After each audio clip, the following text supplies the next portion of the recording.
Les lapins ne pleurent pas leur mort. Le premier jour, au petit matin, alors que le soleil s'affairait, les lapins sortirent de leur terrier. D'abord, c'était le lapin noir, tacheté de blanc et agressif, qui apparut. Il s'empressa de sortir de la bouche du terrier pour se dissimuler sous un olivier, du côté du fleuve. Il bondit très haut et disparut derrière le talus. Ensuite, c'était au tour du lapin gris, timide. Il commença par renifler l'air frais. Il éternua, regarda à droite et à gauche et disparut lui aussi au milieu de la forêt. Arriva le troisième lapin, le brun. Il s'arrêta un moment à la sortie du terrier, leva la tête pour saluer le grand soleil, puis il suivit le lapin gris.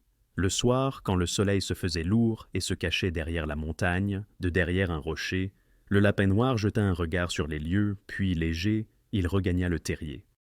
1 minute plus tard, ce fut au tour du lapin gris d'arriver, vif, les yeux bien ouverts. Seulement il était quelque peu lent.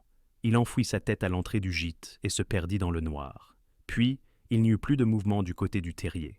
3 jours plus tard, au petit matin, ce fut le lapin brun qui se montra le premier, il fut suivi par le gris, puis par le noir. Quand le soleil fut en plein ciel, il y eut une pluie de cartouches sur les lapins, et le ciel s'assombrit. Le soir, le lapin noir regagna le gîte, et le lapin gris le suivait chancelant, et il faillit se tromper d'entrée.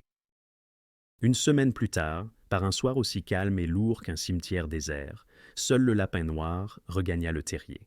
10 jours plus tard, sous un soleil fané, plus personne ne pénétrait dans ce terrier. Mais 2 semaines plus tard, il en sortit des lapins de ce gîte, un noir tacheté de blanc, puis un gris. Tous les deux précédèrent le troisième lapin brun.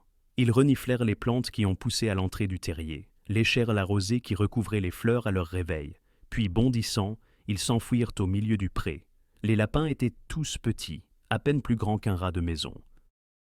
Ils ont joué et bondi, légers comme ils étaient, dans tous les sens. Puis comme pris par une grosse fatigue, ils se sont serrés les uns contre les autres et se sont endormis sous un olivier. Le soir, ils regagnèrent leur terrier. C'était d'abord le noir qui s'y enfouit, suivi par le gris, puis par le brun. La nuit envahissait le talus et la pleine lune embellissait le ciel.